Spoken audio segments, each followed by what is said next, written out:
202 decades. If you've looked at the runtime for this episode, I have some explaining to do. So, the original plan was to have 3 prologue episodes in total. An episode on prehistory, an episode on history from the first writing to Alexander the Great, and then a final episode on the Roman world from its founding to the year 1 AD. This would set us up for a jump into the main body of the podcast. That plan quickly got derailed when it hit the speed bump of the Greco-Persian Wars, and I couldn't help but go into more detail. So, here we have an episode on the Greek world. Even with this extra prologue, I've had to cut things short. I fail to discuss Greek mythology, religion, or philosophy in any real way. I promise once we get to the decades, we will be able to slow down and catch our breath. A little. Let's turn our attention back toward Greece once again. The last time we looked here, the great palaces of the Macedonians were aflame. As I mentioned then, the destruction brought by the Bronze Age collapse saw populations plummet. Society devolved into simple subsistence farming and pastoralism. Thus began what has been called the Greek Dark Age. Just like the Dark Age that followed it by 1600 years, after the fall of the Western Roman Empire, the darkness refers to the lack of sources. The Linear B script used by the Macedonians ceased to be used. Literacy became rare. But the term Dark Age has generally fallen out of favor in both contexts for being a value judgment. History, it's said, should be objective. But to push back on the idea a little bit, for the majority of Greeks, or Proto-Greeks, life in the Dark Age was likely harsher than their great-grandparents had faced. There was a good chance your village was now either abandoned or half empty. Higher-level political control seems to have essentially ceased, and with it, monumental stone structures stopped being built. In its place, the building block of society became the oikos, the household, a family unit that operated similar to that of many tribal societies. Although it was a dark age, we do know a little of the events that occurred between about 1050 and 800 BC. Some of the Greeks left for the Aegean coast of Anatolia and settled in what would later be called Ionia. Iron began to be used, and refinements were made in pottery. Some areas began to recover sooner than others. In the later half of the Greek Dark Ages, Attica, where Athens is located, the island of Euboea, with its old city of Chalkis, and central Crete began to pick back up in trade and reestablish themselves economically. Finally, after 2 centuries, populations began to rise, trade picked back up in the Aegean, and the Greek Dark Ages gave way to archaic Greece around the year 800. With this growth came increased urbanization and the establishment of the polis, the independent Greek city-states, each with its own political system. And with the increase in administration and trade, writing began to be used again. But Linear B had been forgotten. Borrowed from the Phoenicians, the Greek alphabet came into use.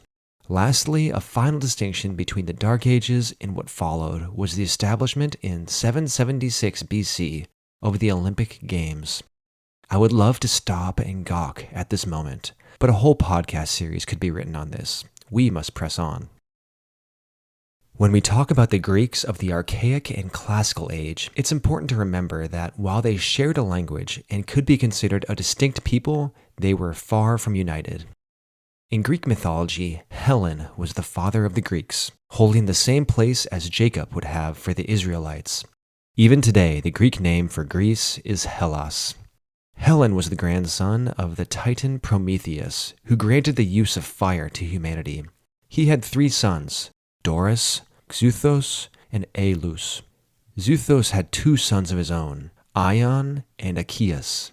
These would be the forefathers of the 4 Greek tribes, Doris of the Dorians, Aeolus of the Aeolians, Xuthus, father of Ion of the Ionians, and Achaeus of the Achaeans. The Achaeans were the original Greeks, inhabiting the southern part of the Greek peninsula called the Peloponnese. The Dorians were a more barbarous tribe, originating in the north of Greece. But in an invasion during the Dark Age, they swept south and conquered much of the Peloponnese, Crete, and many Aegean islands. The Ionians originated in the area around Euboea and the Attic Peninsula. Early on, they colonized the Aegean Islands and the opposite coast of the Aegean in modern Turkey. The inhabitants of the Attic Peninsula, which included Athens, were a distinct branch of the Ionians. And last, the Aeolians were from north-central Greece around Boeotia and Thessaly, and spoke a dialect which retained some ancient features of Mycenaean. They also had colonies on the coast of Anatolia, generally north of the scattering of Ionian cities, which later became Ionia. Other Greeks lurked on the peripheries of these four tribes. Of most note are the Macedonians, who during much of early Greek history were considered little more than barbarians. We're now approaching a portion of history that our culture still remembers, the Greco-Persian Wars, but it is important to mention a few prior events. Around the year 735 BC, the First Messenian War began between Sparta, one of the chief Dorian cities, and the Messenians. These two cities were rivals in the Peloponnese, which is the southernmost peninsula of Greece. In short, the Spartans won, conquered the Messenians, and took them as a slave people, the Helots. This conflict both established the Spartan reputation for military prowess and allowed the Spartan citizens to further focus their society on warfare, now that their Helot slaves could tend the fields. But at this point, Sparta was still a peripheral power in the Greek world. The main hub of Greek power lay on the long island of Euboea, just off the coast of Attica. In the Lelantine War around 720 BC, the cities of Chalkis and Eretria fought for control of the fertile plain between their cities. These two powers fought an exhaustive war, which went on to draw in most of the Greek city-states. Thucydides says, "There was no union of subject cities around a great state, no spontaneous combination of equals for confederate expeditions. The nearest approach to a coalition took place in the old war between Chalkis and Eretria. This was a quarrel in which the rest of the Hellenic name did to some extent take sides. Whatever the details of the war, it devastated both sides, and Euboea lost its role as a center of the Greek world." The 8th and 7th centuries BC were the heyday of Greek colonization. I mentioned the Greek colonies a few times in the past episode in passing, but let's look a little closer at them. While the migrations and invasions of the Mycenaean Greeks in times past had not been organized, these colonies were official expeditions of colonists sent by a specific polis. Each colony abroad was loyal to its mother city first and its tribe second. The distinction between tribes was not left behind back in the homeland. These colonies were scattered across the Mediterranean and Black Seas. Colonies could be found in southern Spain, southern France, Libya, the south coast of Anatolia, up the Anatolian coast of the Aegean Sea, at the meeting point of Europe and Asia, along the western Black Sea coast, and even on Crimea. But one area of the Mediterranean attracted the most Greek attention: Sicily and southern Italy. The very first colonies were sent by Chalkis to Sicily. Likewise, the Greek presence in the boot of Italy was so complete the area was long called Magna Graecia. In fact, even today, a small minority of the population of southern Italy speaks a dialect of Greek. The cities of Ionia were not technically colonies. They had been in existence for longer than the polis itself. But it would be these cities, where Dark Age Greeks had settled, that would bring the Greek world into the hungering gaze of Persia. Just outside the Greek world, to the east of the Ionian cities, lay the kingdom of Lydia. This kingdom slowly filled the void left behind in Anatolia by the fall of the Hittites in the Bronze Age collapse. Like their predecessors, they spoke an Indo-European language. In fact, Lydian was a close cousin of Hittite, and another member of the now extinct Anatolian branch of the Indo-European family tree. Lydia's capital was at Sardis, just 50 miles west of Smyrna, modern Izmir. According to Herodotus, it was the Lydians who first used precious metals as coinage. During the late 600s and early 500s BC, the Lydian kingdom expanded toward the east and came into conflict with the powers of Mesopotamia and beyond. In the 590s, war broke out between the Lydians and the Medes, then the preeminent power in Iran prior to the rise of Cyrus and the Persians. They fought a bitter war for 5 years, until in 585, in what would be their final battle, a sign from heaven intervened. During the fighting, a solar eclipse took place, and darkness covered the battlefield. Both sides took the omen to heart and called off their fighting. Now with eastward expansion sealed off by the heavens, in the 550s BC, the Lydians looked to the west and found the Aegean trade too lucrative not to dip their toes into. But the Lydian king, Croesus, decided not to dip, but to dive. In his reign, all of Ionia came under his control, and the kingdom reached the heights of its power. But these heights would not be enough to stop the prowling lion that was the new Persian Empire. The downfall of Lydia was a personal affair. King Croesus' brother-in-law, Astyages, was the king of the Medes. As in later times, many of these royal families were interrelated. Astyages' other brother-in-law was none other than Nebuchadnezzar, king of the Babylonians. In 550 BC, as we discussed last time, Cyrus rebelled against the Median Empire and overthrew King Astyages, his own grandfather. As the ally and family of the Medes and their king, Croesus and the Lydians retaliated by attacking the Persian-friendly city of Ptera in modern Cappadocia, the region of east-central Anatolia. The Lydians put the city to siege and captured it, but the Persians retaliated. Cyrus himself led the army and fought the Lydians to a stalemate outside the city. With winter approaching, the Lydian army retreated to protect the capital city, Sardis. Ancient armies didn't commonly stay in the field during winter, so the Lydians were taken off guard when Cyrus' army was discovered still advancing on Sardis. Pulling together his allies, Croesus gathered a large army back together to wipe out the Persians in a final battle. The Persians were outnumbered 2-1. In the Battle of Thymbra, the Persians proved they had the tactical edge, if not the numeric. The Persian cavalry was able to drive off the Lydian cavalry and then swing around and smash into the sides of the Lydian infantry lines. Cyrus's army won decisively. The majority of the Lydians surrendered, but Croesus and a small remnant of his army fled to the capital. The Persians pursued and put Sardis under siege.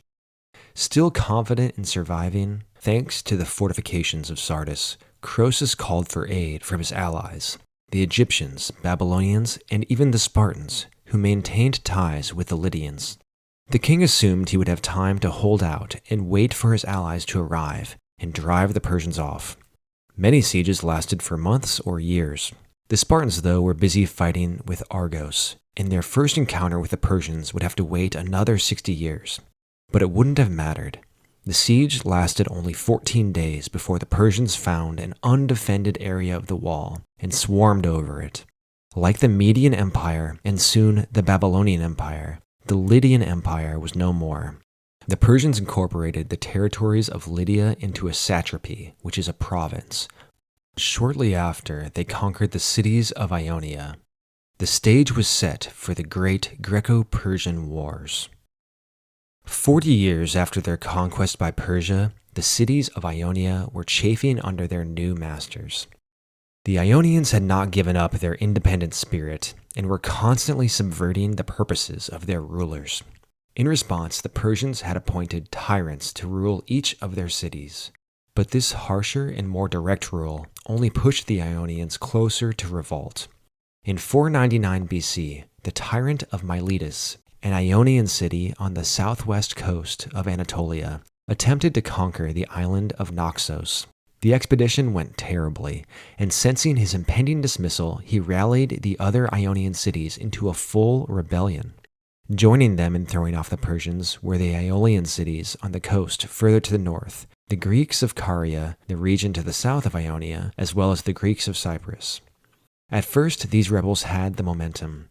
With aid from Athens and the city of Eretria, the Ionians captured and burned down the city of Sardis. But on their return to the coast, they were caught by a Persian army and defeated at the Battle of Ephesus. From here on, the rebels were on the defensive. In 497, 3 Persian armies marched out to encircle the rebels. The largest army went south, into Caria, where they were ambushed and annihilated. This set back the Persian reconquest, and a stalemate held the next 2 years.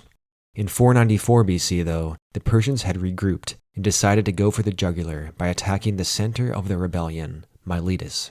The Ionians tried to prevent the Persian navy from joining the siege of Miletus, but they were defeated, and in 493, Miletus fell.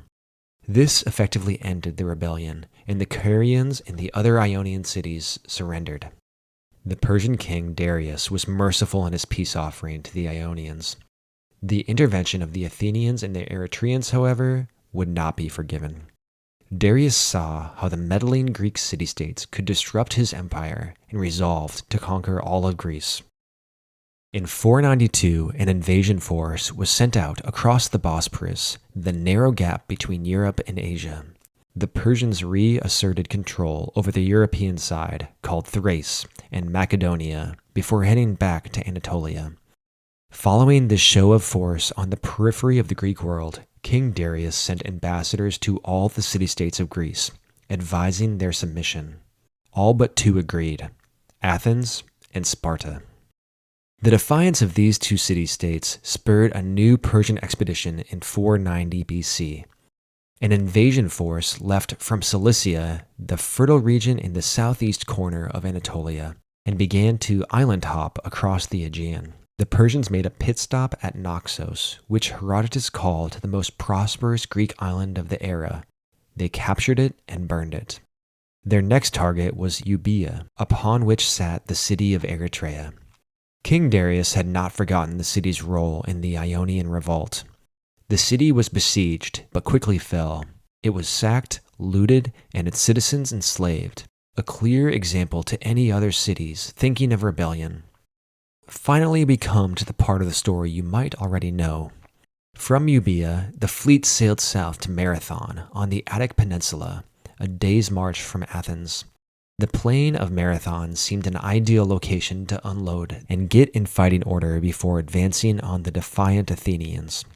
But as they began to disembark, up on the hill line stood a wall of Athenian hoplites, the heavily armored Greek infantry. The 2 sides faced off for several days. The Persians perhaps awaiting discovery of a way around the soldiers, and the Athenians awaiting the arrival of the Spartans, who were delayed due to a religious festival. There's some confusion on what ended the stalemate. A good theory is that the cavalry, which was the Persian strength, began to be packed back into the ships. Their goal was to sail around the tip of Attica and land nearer to Athens while the army was away. So, once the cavalry was packed up, the Athenians saw their opportunity and attacked. In an armored line, the Athenian hoplites ran down the hill and crashed into the hastily organized Persians. Perhaps the most famous battle of Western history had begun. In short, the Athenians were able to envelop the Persians and inflict heavy casualties. The Persians, in a panic, fled back to their ships. More than 6,000 Persians lay dead, while only 192 Athenians perished. The Athenians were victorious and proved to the Greeks that Persia could be beat. But the danger was not at an end. Rather than return home, the Persian ships sailed around the tip of Attica, around Cape Sunion, to attack the undefended city of Athens, while the army was still away at Marathon. But when the ships pulled into the harbor of Athens, they were greeted by that same Athenian army. The soldiers had quickly marched in their heavy armor, still exhausted from battle, the 25 miles back to beat the ships. Realizing their plans had been dashed, the fleet returned home. The Persian threat had been repulsed, for now. Darius quickly began gathering an even larger army to end the Greeks for good. But outside circumstances intervened. In 486, the Egyptians revolted against the Persian rule, and while preparing an army to quell the revolts, Darius died. Rule of his empire passed to his son, Xerxes I. In 480, Xerxes put together an enormous army. Most scholars think it was around 200,000 men, and began a second invasion of Greece. This was to be a coordinated land and sea campaign, with a fleet of warships able to logistically support the army. Crossing from Anatolia to Thrace across the Hellespont, Xerxes even ordered a floating pontoon bridge constructed. In the 10 years since Marathon, Athens, under the instruction of Themistocles, had constructed a new navy, using proceeds from a great vein of silver found in Attica. But they didn't have the manpower to sustain both an army and a navy. They would need friends. Fortunately, many of the Greek city-states were amenable to opposition. Of the 700 or so Greek city-states, 70 joined an alliance to resist the Persians. Notable amongst them were Athens, Sparta, Corinth, and Megara. Absent, however, was Thebes. While the immense army of Persia marched south, the Greek allies gathered to discuss how to stop such a large force. A choke point would be needed where the Persians' numerical superiority would give way to the Greeks' qualitative superiority. A number of locations were suggested, but finally the site of Thermopylae was decided upon. A second choke point would be attempted at sea, blocking the Straits of Artemisium. A further line of defense was set up for the narrow isthmus of Corinth, which connects the mainland of Greece to the Peloponnese. Despite this planning, Xerxes' movement south caught the Greek alliance at an inopportune time. It was both the Olympic season and the Spartan festival of Carneia. The Spartans could not and would not fight during these festivals. For the city, their religious observance was more important than stopping any invasion. The full army would not go. But the threat was severe enough to send a small force, 300 Spartans, including one of their two kings, Leonidas. It would not be 300 versus 200,000 though, despite the poetry of the movie of the same name. On the march to Thermopylae, allies joined the 300, and by the time they reached Thermopylae, historians think there must have been at least 7,000 Greek soldiers. They lined up across the 100-meter wide pass and withstood the full Persian army for 3 days before a mountain pass was found to circumvent the Greek army. Knowing they were surrounded, at least 3,000 of the Greeks retreated, while Leonidas led a last stand. They fought to the last man, and all were slain. Up to 20,000 Persians were killed, and although the event is remembered as one of history's greatest last stands, the huge Persian army was more delayed than wounded. Simultaneously, about 50 miles away, in the narrow straits between Euboea and the mainland, the Athenians were engaged in the Battle of Artemisium. The 271 Greek trireme ships were attempting to block passage of the Persian navy through the straits. Fortune was on the Greeks' side. First, a third of the roughly 1,200 Persian ships were destroyed in a storm. Then, seeing the Greeks blocking the straits, 200 ships were sent around the Isle of Euboea to surround them. But these ships too were destroyed in another storm. Back at the straits, the remaining Persian ships, still with a big numerical advantage, engaged in small skirmishes with the Greeks. On the third day, the main battle took place, with each side suffering similar losses. With their smaller number of ships, these losses were unsustainable for the Greeks. The battle ended that day with nightfall. As the Greek allies discussed whether to continue trying to hold the straits, they received word of the defeat at Thermopylae. With their strategy requiring the blocking of both land and sea having failed, the navy retreated toward Athens. Having dispelled the Greeks at land and at sea, Persians headed further south, with the path to Attica and Athens open to them. The Greek navy arrived at Athens and helped in the final evacuations of its citizens to the Peloponnese. Athens was left nearly deserted, abandoned to the enemy. Atop the Acropolis, a few Athenians resisted, but the Persians soon broke in and destroyed the temples in the Acropolis and burned Athens to the ground.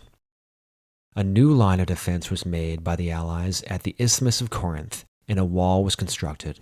But again, the allies would have to be victorious at stopping both the land and sea forces of the Persians. The land defenses were strong, but could easily be bypassed if Xerxes had control of the seas. In the Battle of Salamis, Xerxes looked to knock out the Greek navy in a decisive battle. The allies, on the other hand, had found the Straits of Artemisium too wide. They lay in wait in an even narrower position in the Straits of Salamis. Once the Persian ships, numbering about 700 or 800, entered the tight waters of the strait, the Greek ships, under the command of Themistocles, numbering about 350, attacked. In the cramped space, the Persians were not able to maneuver, and the Greeks were able to sink at least 200 of their ships, bringing a decisive victory to the allied city-states. Watching from a hillside overlooking the water, Xerxes was witness to the destruction of his navy. Salamis was a turning point in the second invasion. The alliance had avoided total defeat. Xerxes returned to Sardis, but a large Persian army remained in Thrace under the general Mardonius. The following year, after spending the intervening months subduing the north of Greece, Mardonius's army headed south and reoccupied Athens. When summer arrived, word reached Mardonius that a large army had left the Peloponnese and was marching toward him. He and his army retreated north of Attica to the region of Boeotia, where a fortified camp was built. The Persians had picked the site near the town of Plataea for its plain, which would allow the full use of the cavalry, which the Persians never seemed to get to use against the Greeks. The Greek army followed and took up a position on a hillside overlooking the Persians at Plataea, not letting themselves be drawn into a position where the cavalry could be used. For 11 days, a standoff ensued. The Greek line had the Athenians at the left, a mix of several city-states at the center, and the Spartans on the right.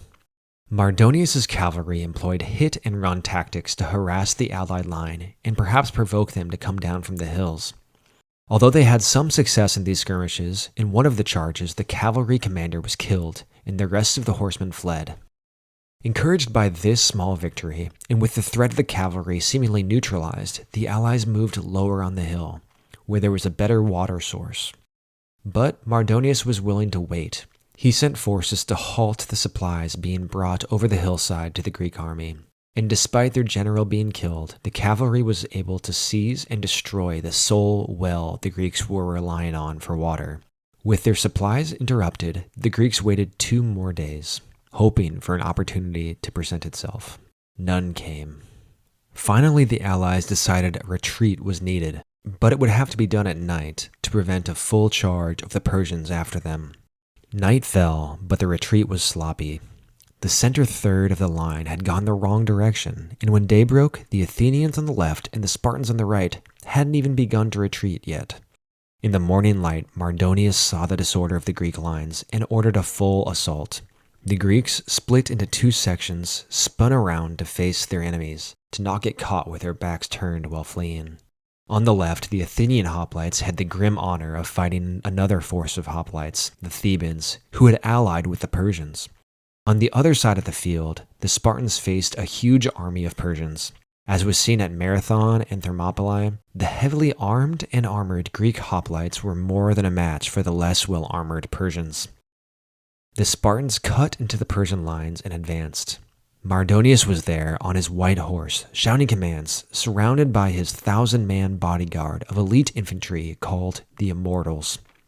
The Spartans pressed closer, hit Mardonius in the head, knocking him off his horse and killing him. Seeing their general fall, the Persians' morale sank, and all but the bodyguard began to flee.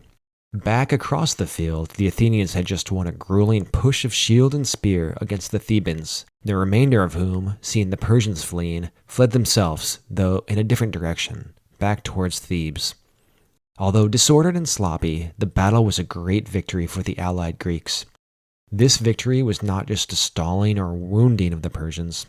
It was a total victory and destruction of the Persian army. Xerxes' general was dead and gone. The second Persian invasion, like the first, had been repulsed. A few notes before we continue. There's no doubt I've gone into too much detail in this description of the Greco-Persian Wars, even if it's only been an outline of the events. But for a few reasons, I wanted to zoom in here.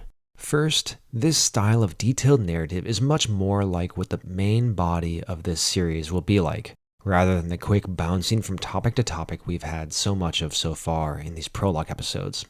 Second, these battles are massively influential, both in the Roman world we'll discuss next time, and in our own world.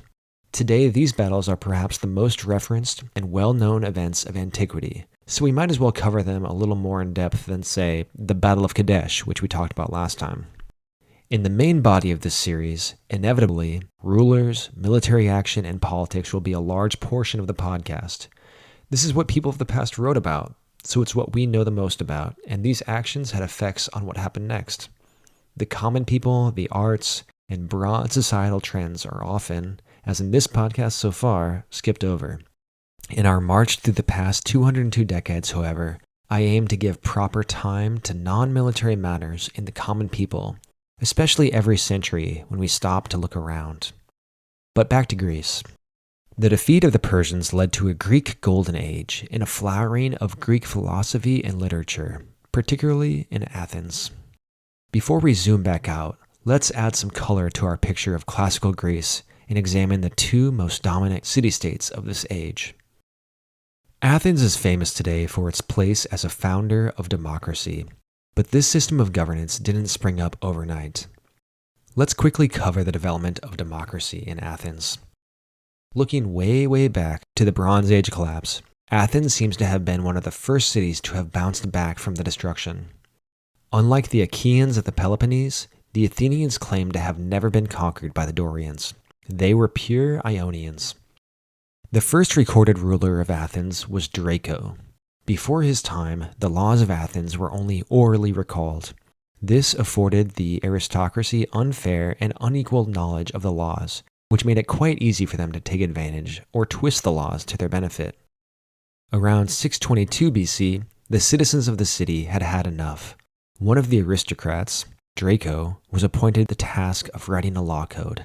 He did the job they had requested, but they did not like the result. His law code, the Draconian Constitution, inflicted harsh penalties for many crimes. What if you steal a cabbage? The death penalty. What if you failed to pay a debt to a person of higher class than you? You're now their slave. His name has lent itself to our modern term draconian. Next in our list of notable Athenians comes Solon. He began his rule in 594 and promptly repealed the laws of Draco, which again were a bit excessive and hadn't really helped the common people in their conflicts with the aristocracy. The lower classes were still suffering. Before Solon, Athens was ruled by 9 archons who were chosen by the Areopagus, a group of ex-archons who met on the hill of Ares next to the Acropolis. Solon created a new constitution which brought the lowest class of Athens, the Thetes, access to an assembly which could now elect leaders, and the Areopagus became merely a body for the protection of the law. Besides establishing the Solonian constitution, Solon also implemented moral and economic reforms, such as the introduction of coinage. The constitution of Solon lasted much longer than Draco's, but that didn't stop ambitious men from attempting to overthrow it. Using populist policies, a man by the name of Pisistratus achieved total power in 561 and became a tyrant. Democracy returned after the expulsion of his son from Attica in 510. The successor, Cleisthenes, in 507 expanded citizenship to all the inhabitants of Attica and further increased the power of the assembly. Rather than the 4 tribes separated by their degree of property, Cleisthenes split the citizens of Athens into 10 tribes based on geography rather than wealth. Besides the assembly, there were a number of other bodies of government. The Council of 500 was charged with enacting decisions made by the assembly. This form of government lasted throughout the Persian Wars and into the Golden Age of Athens. A note should be made that Athens was not alone in its democracy. Several other Greek cities had democracy as well, and several of them had either a democracy established earlier than the Athenians or a system that was more democratic than the Athenians. This brings up the question, then, of why all the hullabaloo about democracy in Athens, or why all the focus on Athens at all? A few reasons. Athens during the classical period and at its height was a huge and affluent city for the ancient world. Estimates of its population vary, but it seems to have had over 120,000 inhabitants. This was a massive city for that time. The city was wealthy, and the arts of sculpture, architecture, playwriting, history, poetry, and philosophy flourished in the city. We'll talk shortly about the source of this wealth, but there's no denying its preeminence among the cities of Greece, so it's only fair to give a lot of our focus to this place. The second reason is one of historiography. We talk about Athens the most because the history, philosophy, literature, etc. that has made it to the modern day is primarily written by people from Athens. There were hundreds of other Greek city-states, and dozens of other important ones. Have I even mentioned Corinth yet, or Argos, or Byzantium, or Ephesus? Not really. History isn't just written by the winners, it's written by the writers. Lastly, Athens' association with democracy also comes from its attempts at spreading democracy elsewhere. Like the United States today, Athens liked to label itself as a defender of democracy. To get a taste of the diversity of the Greek world, let's talk about another city-state. You probably haven't heard of this one. It was called Sparta. Am I saying that right? In all seriousness, we kind of have to talk about Sparta, given the conflict of Athens and Sparta in the coming Peloponnesian War. Sparta serves as a great foil for Athens. Oligarchy versus democracy, army versus navy, body versus mind. The city-state of Sparta was located along a river in the south of Peloponnese, in a valley protected by steep highlands to the north, east, and west. The region was called Lacedaemonia, and the Spartans were often called the Lacedaemonians. Unlike Athens with its Acropolis covered in revered ruins, Sparta never had nearly so impressive architecture. The historian Thucydides writes, "Suppose the city of Sparta to be deserted, and nothing left but the temples and the ground plan. Distant ages would be very unwilling to believe that the power of the Lacedaemonians was at all equal to their fame. Their city is not built continuously and has no splendid temples or other edifices. It rather resembles a group of villages, like the ancient towns of Hellas, and would therefore make a poor show." Sparta began with the Dorian invasions, which took place during or after the Bronze Age collapse. Tradition describes the invasion as taking place 60 years after the Trojan War. This tribe of Greeks streamed in from the north, conquering the Achaeans who had been living in the Peloponnese before them. Nothing of significance is known of Sparta during the Greek Dark Ages. The city of Sparta appears to have been settled around the year 1000 BC, roughly 200 years after the Bronze Age collapse. The semi-mythical founder of Sparta was Lycurgus. In the 800s BC, Sparta experienced a period of internal strife and turmoil. Lycurgus implemented a number of reforms, all in consultation with the Oracle of Delphi. Sparta was re-established under the values of equality among citizens, military fitness, and austerity, and Lycurgus enacted the Spartan constitution. The Spartan system of government was anything but the democracy of Athens. It was oligarchy, monarchy, and democracy rolled into one. Spartan society itself was highly stratified, with three clear distinctions. The highest class of Sparta were the Spartiates, who were full citizens. These were a small group of Spartan men who had undergone the brutal military training called the agoge. Upon completion, they were homoios, peers, and gained full legal rights at the age of 20. He would have responsibilities along with those rights. Each evening, he would have to eat together with his peers in a common mess hall, and was required, married or not, to sleep in a common barracks each night until he was 30. With few exceptions, one could only be a Spartiate if he was a son of a Spartiate. Sparta was ruled by two hereditary kings of equal power. Rather than being a typical executive monarch, these kings had primarily religious, judicial, and military duties, often acting as generals for the army. Alongside the kings were 5 democratically elected ephors, who, with the kings, formed a proper executive branch. The ephors served only a single year and could not be re-elected. A further body of government was the gerousia. It consisted of 30 members, the 2 kings as well as 28 elected Spartiates over the age of 60. These were elected not by ballots, but by the loudness of shouting in support of each candidate. The gerousia acted as a supreme court and had the power to present motions to the assembly. Finally, there was the ecclesia, the assembly. Unlike the Athenians, this assembly could only vote yes or no on motions and could in no way debate or change them. These offices were limited to the Spartiates, who made up only a small portion of the population. Next, there were the perioikoi. These were free people, but they did not enjoy the full political rights of the Spartiates. They served as the merchants and business people of Spartan society, and served the critical role of manufacturing the armor of the elite Spartiate soldiers.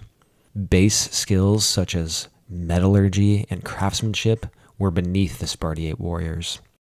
Unlike the Spartiates, who were concentrated in Sparta itself or nearby, the perioikoi lived in many towns across the southern Peloponnese and had a degree of self-rule over their own towns. They even fought alongside the Spartiates as hoplites, though given the Spartiates' constant devotion to military training, they were likely less elite fighters. Finally, at the bottom of the social pyramid were the helots.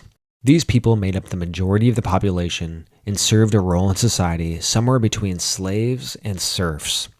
They were tied to the land and could be owned by either the Spartiates or the perioikoi. Always living in fear of a revolt of the helots, the Spartiates carried out a program of ritual terror and violence against the subjugated masses. Each autumn, the state formally declared war against the helots, and as part of their training, young men initiated into the Crypteia would spend a year living alone, causing terror among the helots, stealing to eat, killing the strongest or wealthiest helot he could find. Not a great situation to live in. One small advantage the helots had over true slaves is they were allowed to keep their family structures intact and couldn't be bought and sold to another place far from their family. The origins of the helots brings us back to Spartan history. Early on, the Spartans conquered the whole of Lacedaemonia from the remaining Achaean cities, but it was a small valley, and they soon looked elsewhere for conquest. They first fought with the Argives of Argos to the northeast and the Arcadians to their north. Their defining conflict and big break would come with the conquest of the fertile region to their west, Messenia. The First Messenian War, as I mentioned earlier, lasted a brutal 19 years and saw a total Spartan victory. While much of the population of Messenia fled, those who could not were captured and subjugated as helots. A second war broke out in the 660s with a helot revolt supported by the Argives and Arcadians. The helots attempted to reorganize themselves as a free people and break free from 40 years of Spartan rule.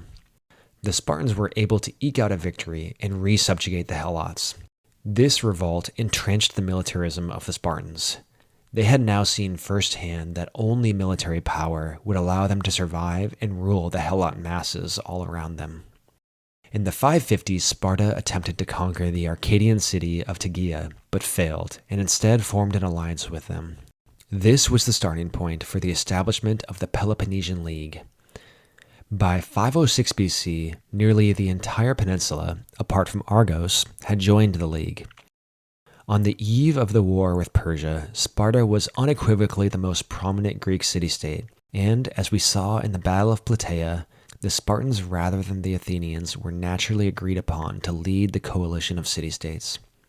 One final note on the difference between Athens and Sparta. Although Athens seems by all accounts discussed so far to have been a more progressive society than Sparta, one area it fell far short of the Spartans was in its treatment of women. In Athens, women were considered property of their husbands and kept at home, unable to participate in sports or politics, and received little education. Their main role was as homemakers, weavers, and spinners. An exception, though, was made for the courtesan women who had more freedom of association and business. The most famous of these courtesans was Aspasia, a courtesan who eventually began a relationship with the archon Pericles. She was famed for her intellect and rhetoric. Aspasia was such a phenomenon in Athens at the time that she is mentioned in both a comedic play of Aristophanes and in a dialogue of Plato. Their references from her are far from glowing. Aspasia was a rare exception to the general state of women in Athens. In Sparta, though, women had a great deal more equality. They were taught to read and write and could participate in sports. For Spartiate women, menial household tasks were generally left to the lower classes. Spartan women had freedom of movement and could own property, inherit property, and engage in business, independent of their husbands. Some of the richest citizens of Sparta were women. It's easy to make overgeneralizations or assumptions from the present into societies of the past. It's easy to jump from the Athenians were democratic, thus the good guys, and thus must have been champions of women's rights, while the oppressive and militaristic Spartans must have been the more patriarchal. But we must realize that our present is very different from the past, and we must be careful to avoid such assumptions. Now that we've seen the two poles of the polises of classical Greece, we can move on to the Peloponnesian War, which would leave the Golden Age exhausted of its strength and vulnerable to conquest. Following the victory against the Persians, the alliance of Greeks went on a counteroffensive to free the Ionians from Persian rule. The alliance was still led by Sparta and Athens, but it was clear the Athenians were more comfortable projecting power outside the mainland than the Spartans were. When the Ionian cities in Anatolia once again revolted and threw off Persian rule, the Persians could not stop them. In Thrace, the Greek allies freed the narrow peninsula that was the gateway to Anatolia. Next, they continued on to an assault and capture of Byzantium, a city strategically located in the Bosporus, the narrow seaway between Europe and Asia. In later centuries, Byzantium would take a few other names. First, New Rome, then Constantinople, and today, Istanbul. The Spartan commander Pausanias, who led the armies to a pivotal victory at Plataea just a couple years before, fell under suspicion of treason when he released family members of Xerxes after taking them prisoner in Byzantium. These accusations, along with their diminishing interest in involvement in affairs so far abroad, led Sparta to end its action with the Greek allies. Besides, with Greece and the Ionians liberated, their war goals had been achieved. The Spartan withdrawal passed the leadership of the alliance on to the Athenians. A conference of city-states still committed to readiness and defense was called to meet at the sacred isle of Delos. Here, members formed a common agreement to continue the fight against Persia, keep the same allies and enemies, and contribute either soldiers or resources. The treasury of the League would be kept at Delos, out of fairness to all the members. The Delian League started well by liberating yet more cities from Persian control in the 470s. Soon, however, the dark trajectory of the League became apparent. In 467, the island of Naxos, tired of paying what amounted to a tax or tribute, attempted to withdraw from the League. The Athenians felt differently and attacked and forced Naxos to stay in. Another island state, Thasos, attempted to leave in 465, but they too were forced to stay by the Athenians. The crushing of these rebellions let everyone know who was really in charge. In 460, the Egyptians once again revolted against the Persians, and this time they requested aid from the Athenians, who were more than happy to help in harming Persia. For 3 years, the Delian League besieged the city of Memphis before being destroyed by a Persian army, which reasserted control of Egypt. The Athenians were more successful in Cyprus, though, and their victories there led to Persia accepting a peace with Athens, finally officially ending the hostilities between them in 449 BC. Back on the Greek mainland, there was peace for a time as the alliance between Sparta and Athens still held. But sitting on the sidelines, Sparta grew wary and probably a little jealous of the growing power of Athens. The historian Thucydides writes, "The growth of the power of Athens and the alarm which this inspired in Lacedaemon made war inevitable." Tensions had been simmering under the surface for a decade, but in 465 BC, when Thasos revolted to leave the Delian League, Sparta secretly agreed to aid them. When the revolt began, Sparta invaded Attica. Before they could relieve the city of Thasos from the Athenian siege, an earthquake hit the Peloponnese, leading to a massive Helot revolt. The Spartan army was recalled, and the Athenians captured Thasos. This Helot revolt was particularly massive, and the Spartans were failing to put down the revolt. They called in their allies from the Hellenic League days. Several city-states sent soldiers to help, including the Athenians. 4,000 Athenian soldiers arrived, led by Cimon, the Athenian archon who was among a party that was conciliatory toward the Spartans, as opposed to other politicians who were more aggressive. But something about the Athenians' appearance or attitudes insulted the Spartans, and alone of all the city-states giving aid, they were sent back home. Seizing upon this humiliation, Ephialtes, a member of the anti-Spartan party in Athens, led a movement which succeeded in exiling Cimon. Then Ephialtes was elected as archon. He quickly forged alliances with Thessaly and Corinth. The First Peloponnesian War began in 460. The advantage shifted several times, but generally went the way of the Athenians.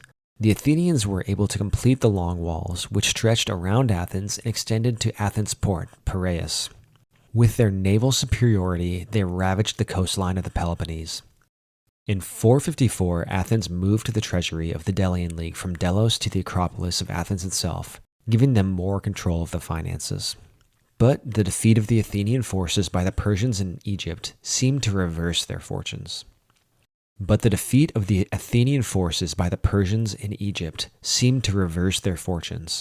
By 447, the conquest they had made on land revolted, and the city of Megara returned to the Peloponnesian League. Faced with diminishing success, in 445, the Athenians agreed a truce with the Spartans, the 30 Years' Peace. The 30 years of peace would be rather short and not restive.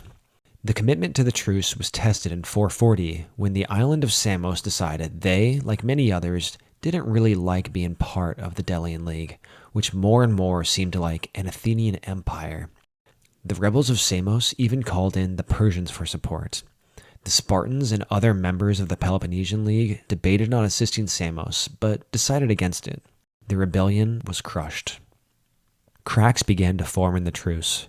In 430, a number of proxy conflicts arose between Corinth, its colonies, and Athens. At the same time, Athens sanctioned Megara back on Sparta's side, blocking them from trading with Athens. If successful, Megara would be crippled. In 432, a group of Peloponnesian members came to Sparta, who the other members felt was being lethargic and slow to act against the growing Athenian aggression. In fear of losing their allies, the Spartan assembly voted to declare Athens had broken its truce. The Second Peloponnesian War was on. First, the 10 Years' War, or the Archidamian War. Second, proxy battles and the Sicilian expedition. Third, the Deucalian War, or the Ionian War. In the first phase, the Spartans entered Attica and destroyed the prosperous farmland there. Of particular grief to the Athenians was the destruction of their olive groves. This destruction forced much of the rural inhabitants of Attica into the safety of the long walls of Athens. These forays by the Spartans were short affairs, usually lasting just 3 weeks, enough time to march in, destroy, and return home. They couldn't leave the Helots unsupervised for long. Athens could do little to stop them. The Athenian army was no match for the Spartans. Pericles the Archon advised against direct confrontation, instead relying on their fleet. In 430, in the densely packed city, plague broke out. It ravaged Athens, killing more than 30,000 citizens, and even the great Pericles. Their manpower was depleted, and even mercenaries refused to enter the city. The only advantage was the Spartans left Attica alone for a time, to avoid contact with the plague. With the death of Pericles, the Athenians shifted their policy from defense to offense. Still preeminent at sea, they began to raid the Peloponnesian coast again. Going a step further than raiding, they began to establish forts. The most significant of these was at Pylos, where many runaway Helots began heading. Fearing this would lead to another revolt, the Spartans attacked the outpost, but were outmaneuvered by an Athenian force and trapped on the nearby island of Sphacteros. In a shock to the Greek world, the Spartans surrendered and were brought as prisoners to Athens. Once there, the Athenians kindly informed the Spartans that their soldiers would be killed if Sparta entered Attica again. In response, the Spartans raised an army and marched the length of Greece north and attacked an Athenian colony called Amphipolis, which controlled several nearby silver mines which the Athenian treasury relied on. The Spartans captured the city before the Athenians could arrive. Athens tried to recapture the city, but in the fighting, both the Spartan and Athenian generals were killed. A truce was formed, and prisoners were exchanged from both sides. The truce would last 6 years. Like the last peace, it wasn't a real one. In 418, a coalition of democratic cities in the Peloponnese, led by Argos and supported by Athens, sought to make an anti-Spartan alliance within the Peloponnese. The Argive alliance met the Spartans outside the town of Mantinea, and while they had some initial success, they were decisively defeated. The Spartan reputation, so damaged by the debacle of the captured Spartans just a few years before, was now resurrected. Meanwhile, far to the west, across the Ionian Sea, in Sicily, another Doric city-state was defeating its Ionian neighbors. The powerful Doric city of Syracuse had recently begun to expand and conquered nearby cities and was attempting to rule much of the east of the island. The small Greek cities nearby had allied a while before with Athens, their Ionian brother, for protection. So, when the threat of Syracuse grew, they sent for aid from Athens, who couldn't resist the opportunity. Persuaded by the charismatic Alcibiades, the assembly voted to approve the expedition. 100 ships and 5,000 hoplites would be led by Alcibiades, Nicias, a critic of the expedition, and Lamachus, a veteran soldier. The three disagreed on strategy, but eventually decided on sailing to Sicily, gathering allies and support, and hopefully inspiring the cities recently annexed by Syracuse to rebel and throw off their rule. All three of these expectations fell far short. They found a few allies, but the city that had initially requested aid didn't actually have the money they had said they would pay Athens to intervene, and the rebellions they had looked for didn't come. Worse, a ship soon arrived from home announcing that Alcibiades was under arrest for profaning a religious ritual. He was brought on board, and the fleet was down to 2 commanders. The story of Alcibiades is wild. He not only escaped his captors on the way home, but he slipped over to the Spartans, gave them Athenian secrets, excelled at the simple military life of the soldiers there, and seemed to fit right in. After rising in favor and assisting the Spartans greatly in their struggle with Athens, a rumor began to spread that the king's newest son was actually Alcibiades' son. Or perhaps some of the Spartans were growing jealous of this outsider's success. In 412, he received a tip that orders had been placed to kill him. Once again, he slipped out of trouble. This time, though, short of allies, he made it to the Persian Empire, where he stayed for about a year. We'll meet up with him again soon, but let's return to the floundering Sicilian expedition. In the first battle with the Syracusans, the Athenian army was successful at scattering them, but the Syracusan cavalry was able to prevent a total rout, and no major outcome resulted. Nicias, always reluctant to be involved, didn't press the advantage in 415. Winter set in, giving the leaders of Syracuse a chance to gather their own allies. Who do you call when you're a Dorian city at war with Athens? Huh? Oh, right, Sparta. In the meantime, the Athenians built a wall near Syracuse, cutting it off by land. The Athenian fleet blocked the port. Soon after the encirclement, a Spartan general landed on Sicily with a small force. They were able to build a counter wall, and the Syracusans followed their lead, building their own wall, nullifying the effects of the Athenians' wall. At this point, Nicias wrote home saying he believed it wouldn't be possible to take the city. He hoped he would be relieved of command. Instead, reinforcements arrived. Athens was doubling down. The new reinforcements attempted a night attack on the counter wall, but the Spartans' Boeotian allies defeated them, and many of the Athenians fell from the cliffs to their death. Things weren't going better for the original Athenian force either. With their camp near a marsh, many, including Nicias, had become sick. The leaders of the new force reluctantly agreed with Nicias' assessment of the situation. Preparations were made to head home. Before they left, though, a lunar eclipse took place, and Nicias, being especially superstitious, went to a priest to seek the meaning of the omen. The priest informed Nicias that he should wait 27 days before leaving Sicily. The Syracusans took advantage of this. Their slightly smaller navy attacked the Athenian navy in the harbor and pushed many of the ships to shore where the Spartans were waiting. They captured 18 of the ships before Athens' army was able to push them away. The Syracusans used this momentum to trap the Athenian navy within the harbor. A few days later, a larger naval battle took place for control of the harbor. The waters were packed with the creaking wooden ships, and there was little room to maneuver. Ships slammed into each other throughout the day. Slowly, the Syracusans pushed the invaders toward the beach, and the Athenians jumped ashore and fled to their camp. The generals tried to get their men to reboard the boats and break through to leave the miserable campaign and return home, but the soldiers insisted on retreating by land instead. 4 days later, the 40,000 survivors left their camp, their wounded, and their dead behind, and fled. They defeated a small force that blocked their road south, but were continually harassed by cavalry. One commander was split off, and he and his 6,000 men were killed. Just afterward, the main body became disorganized when they came to a stream. The soldiers ran to get water, trampling each other. On the other side of the river, the Syracusans were waiting for them. nearly all of the Athenians were slaughtered. Nicias surrendered to the Spartan general. The expedition had been an utter waste and a failure. Back at home, the situation was already dire, and the citizens of Athens at first refused to believe the news. But when more testimonies arrived, there was panic in the city.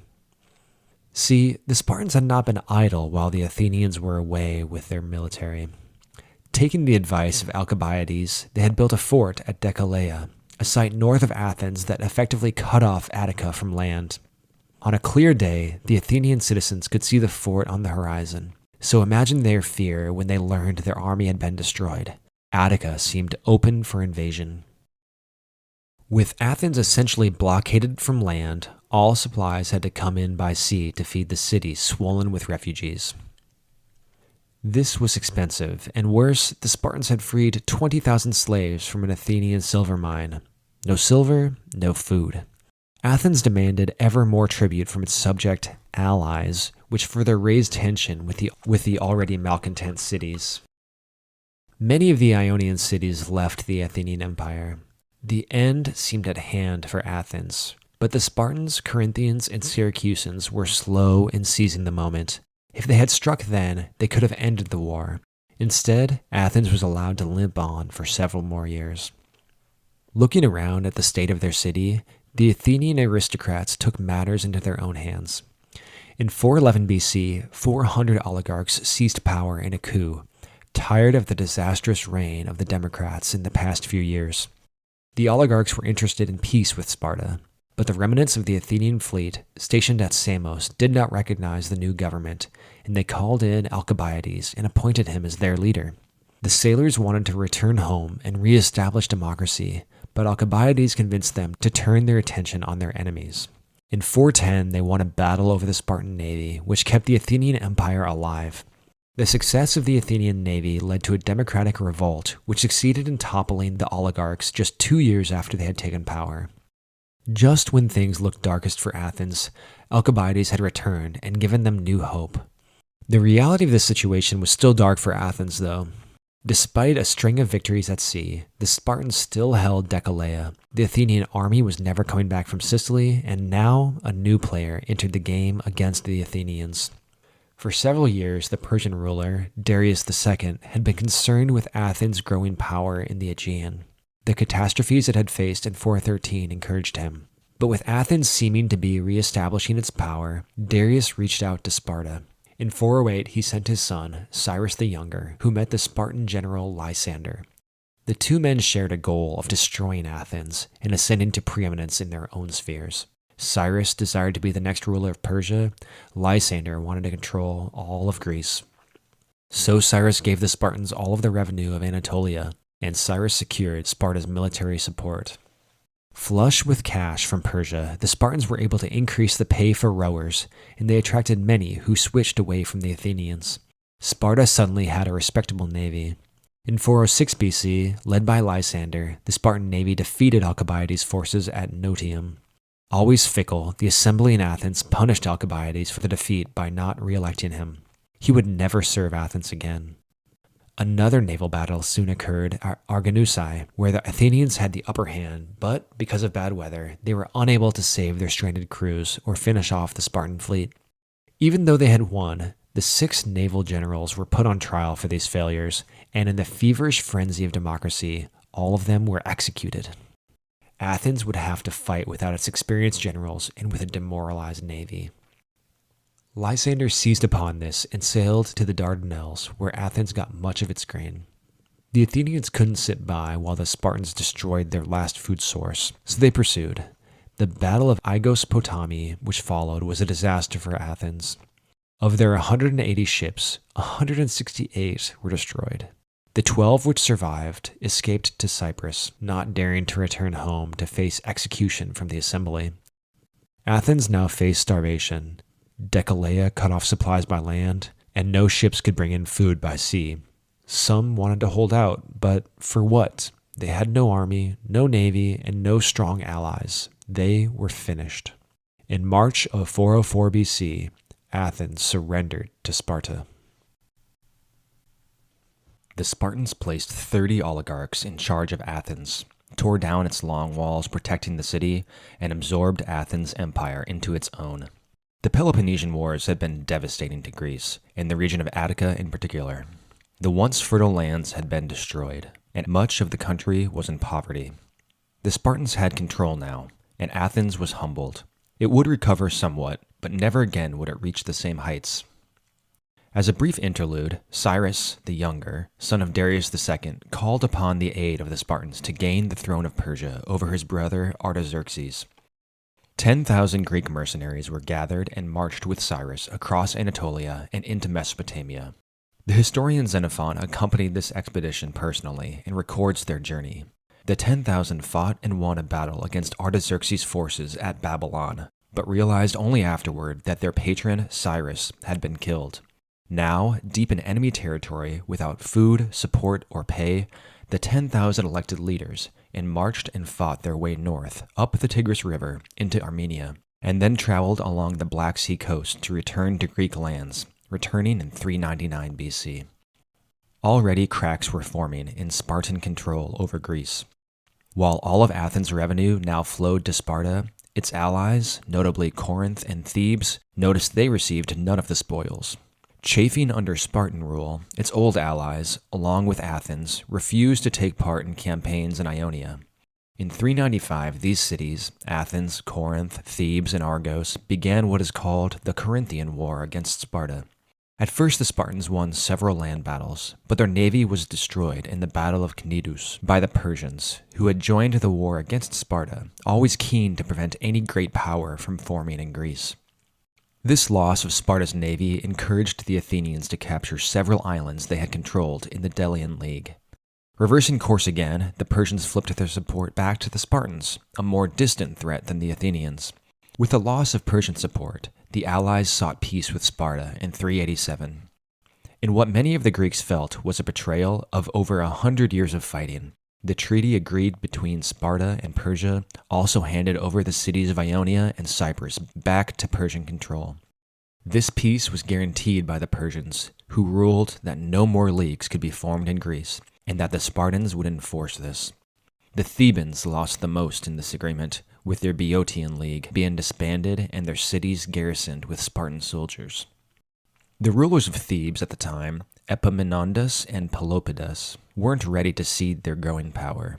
Under their rule, the army took a policy of aggression and reorganized its heavy infantry. The Theban soldiers began to use longer spears and fight in a wedge-shaped formation rather than the traditional straight line of the hoplites. The Theban sacred band was also established, an elite group of around 300 men each paired with his male lover. These reforms and the sacred band would prove crucial in Thebes' rise. In 378, the Thebans had thrown out their Spartan garrison and openly began talks of reestablishing their rule over their home region of Boeotia, which is just north of Attica. The first sign of the coming Theban dominance came in 375, when a smaller Theban force defeated a larger Spartan force in battle. This is the first time a Spartan force had been defeated by a less numerous opponent. In 373, Thebes crushed the town of Plataea, Athens' only ally in the region of Boeotia. Athens and Thebes were ostensibly allies, but that did little to slow the Theban consolidation of power. 2 years later, when there was an attempt to re-establish the peace of 387 BC, the Thebans swore not only for themselves, but for all the Boeotians. Sparta disallowed this and used the reformation of the Boeotian League as a pretext to reassert their power over Thebes. The outcome would be quite the reverse. Instead of cementing Spartan hegemony, the Battle of Leuctra would end it. At Leuctra, the two armies lined up facing each other, but Epaminondas, awaiting his opportunity, took the chance to tweak the traditional lines of battle. Normally, the strongest, most experienced soldiers fought on the right wing of each line. Sparta's elite hoplites were on their right. But Epaminondas lined his soldiers up the opposite way, with his elite Theban sacred band on the left side of his line, directly across from the elite Spartan warriors. The Theban left was lined up 50 men deep, much more than the 12 lines of the Spartans. The battle began and both sides advanced. By the time the Spartans realized the switch, it was too late. The greater mass of the Thebans steamrolled the Spartan right and quickly inflicted heavy casualties upon the cream of Sparta's elite hoplites. Of the 700 Spartiates in battle, 400 were slain at Leuctra. Among the dead was one of the Spartan kings. In one battle, Spartan hegemony was over, and Theban hegemony was here. Not content to injure the Spartans, the next year the Thebans under Epaminondas invaded the Peloponnese and proclaimed themselves liberators, aiding the Mantineans and Tegeans in the creation of an anti-Spartan Arcadian League. The Theban forces crossed the mountains and invaded Laconia. The shattered Spartans could only defend their city. The Thebans marched freely throughout the countryside, ravaging the land and freeing the Perioikoi from allegiance to Sparta. Next, they crossed west into Messenia, the homeland of the Helots. Epaminondas freed all the Helots he could find and rebuilt the old city of Messene there and fortified it. Besides losing a third of their territory and half their Helots, the Spartans now had two new enemies near at home. At the same time as Sparta's defeat, Athens was quietly beginning to re-establish its maritime empire. They had learned a few lessons from the past, and instead of enacting tribute, now collected funds in a much more egalitarian and as-needed basis. Even without the threat of Sparta, and with a #newer, friendlier league, Athens had a problem in Thebes. The Thebans under Epaminondas had built their own fleet and were attempting to persuade Athens' allies to join the Boeotian League. They were able to peel away Athens' important allies of Byzantion, Chalcedon, and Cyzicus. Sparta and Athens now found themselves united for the moment against Thebes. They sent ambassadors to Persia asking for a new peace to be guaranteed, one that would re-splinter the Boeotian League. But Pelopidas also went and argued that a Theban rule of Greece was preferable to either the Athenians or Spartans. The Persians were convinced, so Thebes' two rivals were forced to fend for themselves. The Thebans expanded their power not only south towards Athens and Sparta, but also north into the plains of Thessaly. In these northern excursions, a young man named Philip from Macedonia was brought to Thebes as a hostage, where he received a military education from Epaminondas. The young man returned home in 364 BC. In 362, the Thebans invaded the Peloponnese again, this time to subdue Mantinea, with whom they had been allied, but who was now looking to return to Sparta's sphere. In this battle, nearly all of Greece was represented. On one side were Thebes, the Thessalians, the Boeotians, the Arcadians, and Argos. On the other were Sparta, Athens, Elis, and Mantinea. This Battle of Mantinea was the largest hoplite battle in Greek history. The Theban alliance caught their enemies off guard and unprepared to fight. Again, the Theban left wing crashed into the Spartan right and broke them, putting them to flight. But at the critical moment, Epaminondas was hit with a javelin and was mortally wounded. Dying, he bid his army to seek peace. The broken Spartans and Athenians fled the battlefield unpursued. This new round of violence had brought in another generation to the cycle of self-destruction that had plagued the Greeks for a century. It was almost as if contact with the Persian world in 490 BC had unleashed some contagion, some sickness of spirit upon the Hellenes. War after war after war, in a cycle of never-ending violence with no side being able to gain or hold hegemony for long. Sparta now had a serious manpower problem, with much of its aristocracy dead on the battlefield over the past decade. Athens faced a war with its former allies, Byzantium, Chios, Rhodes, and Kos. And now that Thebes had lost its great leader, it too was mortal. Yet another small war took place, this one between Phocis and Thebes, which drew in other powers. Finally, the Macedonians, a Greek kingdom on the northern periphery of the Greek world, was called in to aid Thebes. Their king, Philip of Macedon, was able to establish a peace and put Greece on notice of the growing power of the Macedonians. Let's properly introduce these Macedonians. While today we say Macedonia when describing the area, they would have said Macedonia. For much of the past couple centuries of our story, Macedonia had been a small Greek kingdom on the periphery of the greater Greek world, a back country. During the height of Persian power in the Aegean, Macedonia had been a vassal of the empire. In 512, Macedonia was one of a number of peoples in Thrace and northern Greece incorporated into the empire by Darius I in an excursion to the Danube River to subdue the Scythians. Being so far from the core of the empire meant Persian rule was usually light.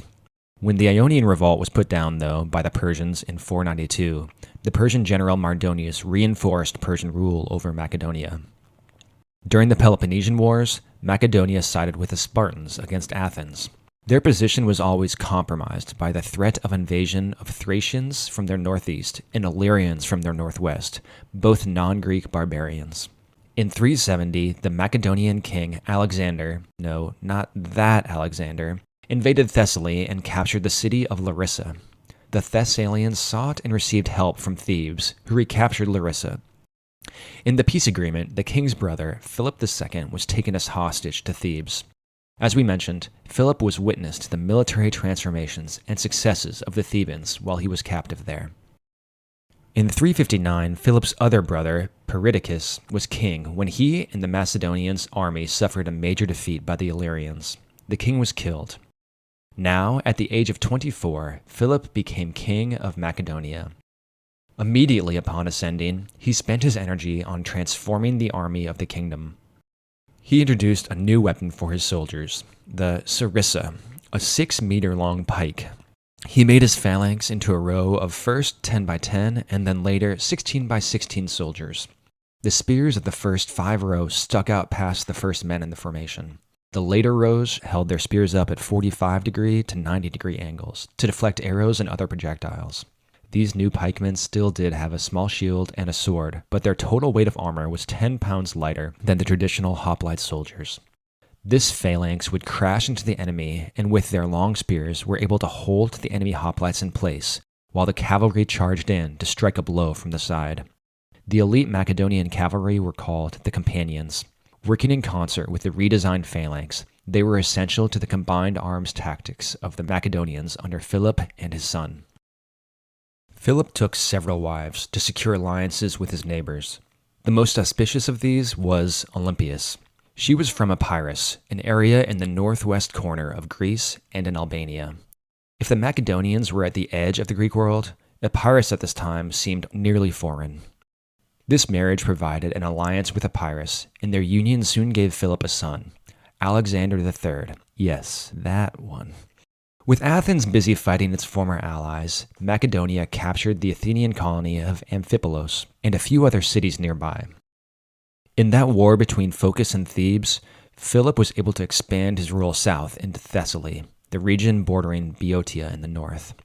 For the next decade, Philip slowly expanded his power in the south and made larger conquests in the north of Greece and in Thrace. Even at this early stage, Philip and the Macedonians were dreaming of an invasion of the Persians across the Aegean. He supported several satrapies and mercenaries in rebelling against central Persian control. His expansion didn't go unnoticed by the older powers of Greece. In 340, Philip unsuccessfully tried to capture Perinthus in Byzantion, which would have given him a launching pad into Persian Anatolia. These attacks were a step too far and led to war with Athens. Fearing Philip's growing power, an anti-Macedonian alliance formed consisting of Athens, Thebes, Corinth, and Megara. Philip led an army with the help of Thessaly, Arcadia, and Argos, who were always the contrarians. The Macedonian-led army marched south into Boeotia on its way to Thebes and Athens. The Athenian-Theban alliance stood, blocking their path, and the Battle of Chaeronea began. Details of the battle are scarce, but in a long, grinding ordeal, the Macedonians slowly began to win. Decisive in the battle was the charge of Alexander, leading the companion cavalry, or maybe he led a portion of the phalanx. Either way, Alexander's charge turned the battle from a stalemate to a rout. More than 1,000 Athenians were killed, and 2,000 taken prisoner. Thebes suffered similar numbers of casualties, but among them was every one of the elite Theban sacred band. The battle was decisive. No army now stood in Philip's way in a conquest of all of southern Greece. In Corinth and in Athens, the citizens hastily reinforced their walls, preparing to be besieged. But Philip had other plans for leniency and clemency. He wanted a stable Greece that could support his dream of a Persian invasion. Killing more potential soldiers or allies, who could supply his campaign, was not fitting his designs. That didn't mean there were no consequences to the defeat. Thebes was forced to expel its current leaders, and new pro-Macedonian rulers were installed. They were forced to pay large sums to ransom their captives and to bury their dead. Athens, though, was treated very leniently. Its captives were released without payment. The reason for the easy treatment which Philip showed Athens isn't known, but historians' best guess is that he hoped to build favor with the city and use its navy for his invasion of Persia. To ward off the Spartans from seizing on the weakened state of their neighbors, Philip invited them to negotiate, and when Sparta refused, he brought in his army and ravaged the land around the city, but left Sparta itself untouched. In 337, he and his army camped outside Corinth and began the task of creating a league of city-states. The result was the League of Corinth. The agreement brought all its members into alliance with each other and freedom from outside meddling in each member's own internal affairs. All the major city-states of Greece joined the League, with the notable exception of Sparta. Even without the weakened Lacedaemonians, peace in Greece was secured. The League was not just concerned with internal matters, though. At Philip's request, the League declared war on Persia and voted Philip as strategos. Philip's dream was becoming a reality. In 336, an advance force of the Macedonian army was sent to Persia, with Philip planning on following with his full army later in the year. When they heard of the arrival of Philip's army on their side of the Aegean, many Greek cities under Persian rule revolted. It had been over 150 years since the Ionian Revolt, which prompted the Persian invasion of Greece, and now, finally, someone was coming to finish the task of freeing their Ionian brothers. Their hopes were misplaced, but only slightly. They would have to wait a few more years. Before he could join his army and liberate Anatolia from the Persians, Philip suddenly died. Back in the Macedonian capital of Aigai, Philip had been hosting the king of Epirus to celebrate his marriage to Cleopatra, no, not that one, who was Philip and Olympias' daughter. As Philip entered the theater, he distanced himself from his bodyguards in order to appear approachable to his guests. This plan worked really well. Philip was so approachable that one of his 7 bodyguards, Pausanias, quickly approached Philip, pulled out a dagger, and stabbed him in the ribs. The bodyguard turned assassin fled, pursued by 3 of the other bodyguards. During the chase, the assassin's horse tripped on the vine and threw its rider to the ground. Catching up to the fallen man, the other bodyguards killed him. So, why was Philip killed? A few theories. First, the only contemporary account we have is from Aristotle, who simply says Pausanias killed Philip because he was offended by Philip's uncle-in-law, Attalus. Not a lot of information there. Later sources fill in, or embellish, some detail. One account is that Pausanias was one of Philip's lovers, but Philip had recently ditched Pausanias for a younger man. The old Pausanias had taunted the younger man, causing him to needlessly throw away his life in battle. This younger man's friend was Attalus, who blamed Pausanias for the youth's death. In revenge, Attalus got Pausanias drunk and then raped him. Pausanias had complained to Philip, but according to this account, Philip just brushed him off. The king was in a bind. He could not antagonize Attalus, as he was due to be the leader of the invasion of Persia, and Attalus was his uncle-in-law. To mollify Pausanias, Philip had made him a member of his bodyguard. Pausanias' anger then shifted from Attalus to Philip when he realized the king would not bring him justice. So he had killed the king. Now, that's a crazy story, a more complicated and sinister web of court politics than even Game of Thrones presents. Unfortunately, we don't know if it's true. Other later sources have put the blame on one of Philip's wives, Olympias. But what motive could the queen have had? She was just one of Philip's wives and had become increasingly estranged. Philip recently had failed to definitively set Alexander, Olympias' son, as his heir. Alexander had shown success on the battlefield, but Philip had several other children too. Perhaps Olympias had bribed an assassin to kill Philip before he could change his inheritance. Maybe both the Olympias story and the Pausanias story are true. Either way, it's certainly suspicious that the other bodyguards who caught the assassin killed him rather than apprehending him and taking him in for some advanced interrogation. I'd like to offer a third theory, one that doesn't really have backing in the sources as far as I'm aware. It seems like Persia would have a pretty good motive to kill Philip. It's not hard to imagine them paying for an assassination. Their motive was clear: no Philip, no invasion of Persia. Just a little speculation. If it really was the Persians, though, they made a mistake. Instead of just losing Ionia or Anatolia, as they might have under Philip, under his son Alexander, their entire empire would be toppled. Before that could happen, though, the advanced force of Macedonians already in Anatolia, demoralized by the death of their dear leader, were soundly defeated by the Persians. At the age of 20, Philip's son by Olympias, Alexander III, was hailed as king by the army immediately after his father's assassination. The power his father had built wasn't just going to fall into Alexander's lap without a struggle, though. He and his mother understood this. Quickly and ruthlessly, they eliminated rivals and potential rivals within Macedonia and did not exclude relatives from this purge. Without Alexander's knowledge, Olympias was said to have had her own daughter killed. There was no room for a challenge to Alexander's rule. Outside the kingdom, Thessaly, Thebes, and Athens saw this as a perfect time to rid themselves of the Macedonians. They wrongly assumed there was no way Philip's successor could be as successful or brilliant as him. So, after consolidating power at home, Alexander marched south with his army. He quickly dealt with the Thessalians, and having surrendered, he added their cavalry to his army. As he continued south, Athens got cold feet and asked for peace. Alexander made for Corinth to retake his father's place as the head of the League of Corinth. While there in Corinth, Alexander famously met the beatnik/ascetic philosopher Diogenes. The philosopher had gained a reputation across the Greek world for his wit and disregard for societal norms. Alexander was a big fan. Finding the old philosopher on the street, sitting in his upturned tub in which he lived, the king of Macedon asked Diogenes if he wanted anything. "Yes," replied Diogenes. "Stand a little to the side. You're blocking the sun." Alexander was delighted by this answer and was reported to have said, "If I were not Alexander, I would like to be Diogenes." With Greece united under Alexander's rule, he traveled back north to secure his frontier with the Thracians and Illyrians before he could begin his invasion of Persia. While he was away far in the north, Thebes and Athens rebelled again from Macedonian rule. Alexander immediately headed south. The approach of the Macedonian army was enough to subdue many of the rebels, but Thebes decided to fight.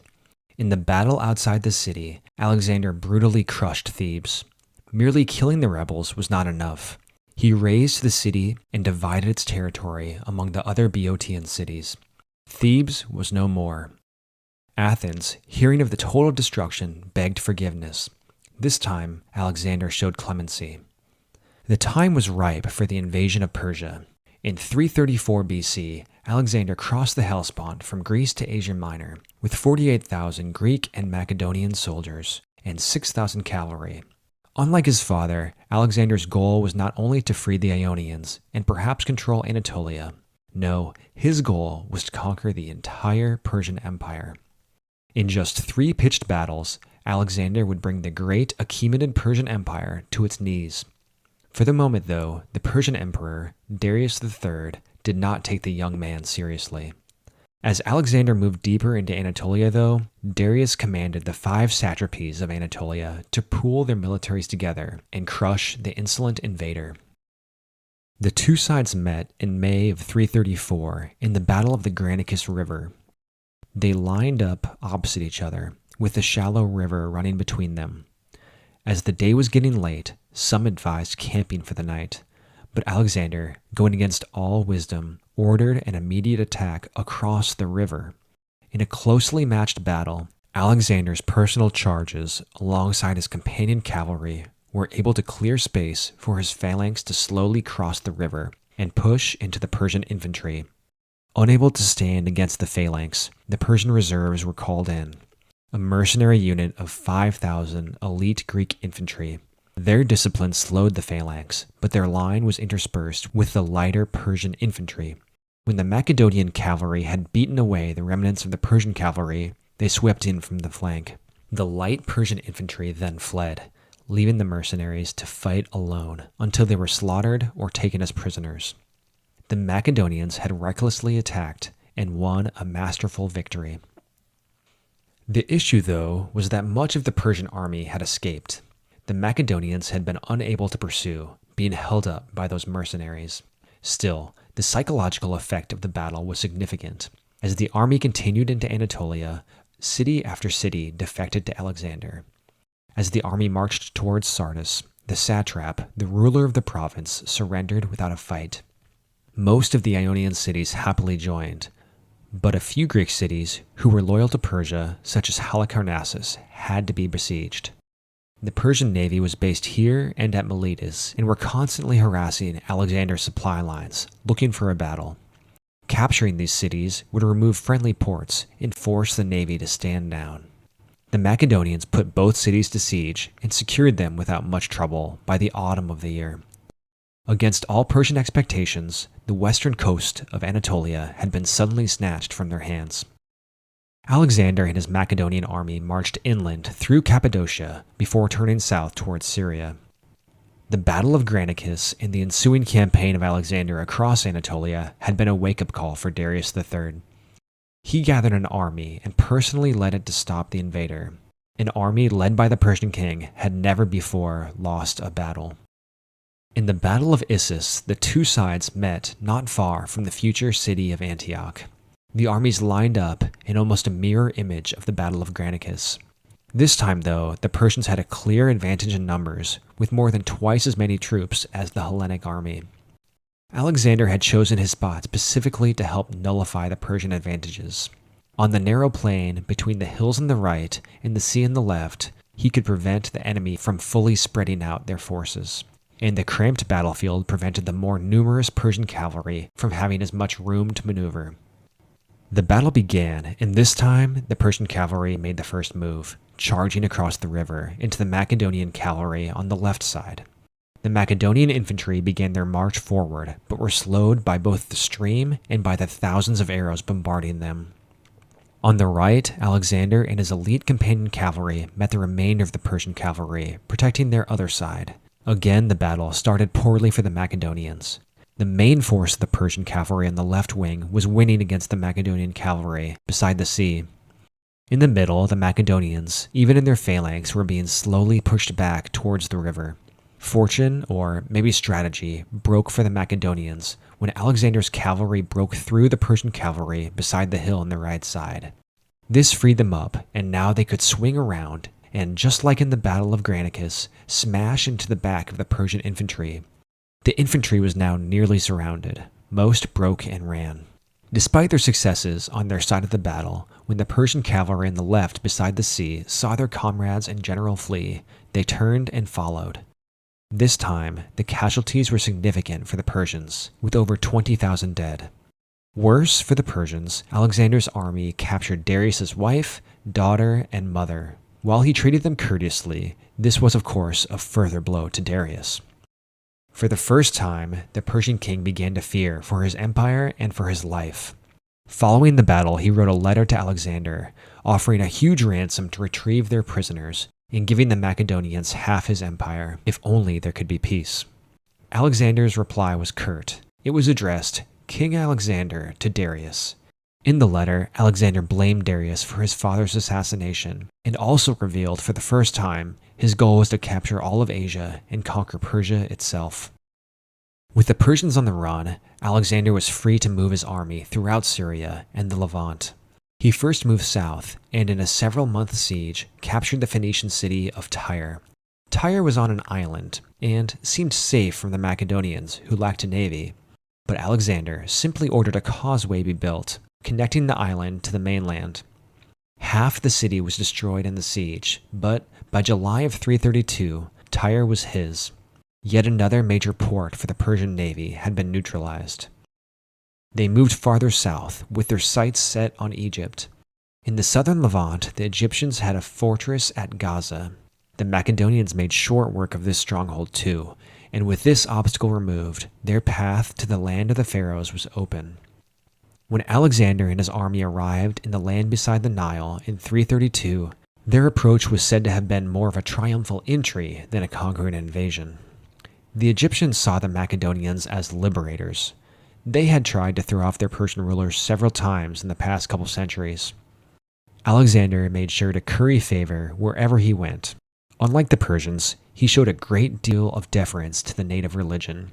He ordered the repair of the temples, which had been neglected under the Persians, and visited the oasis of Siwa, where he was declared by the oracle to be the son of the Egyptian god Ammon.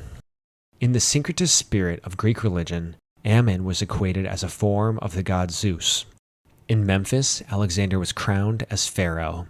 In his brief stay, Alexander was busy with administration. He restructured the tax to make it in line with Greek taxation, and he founded the city of Alexandria on the Mediterranean, signaling that the new Egypt would be outward-looking. In essence, the Egyptians had replaced one foreign ruler for another, but at least this one showed them a little respect. The Macedonians didn't stay long.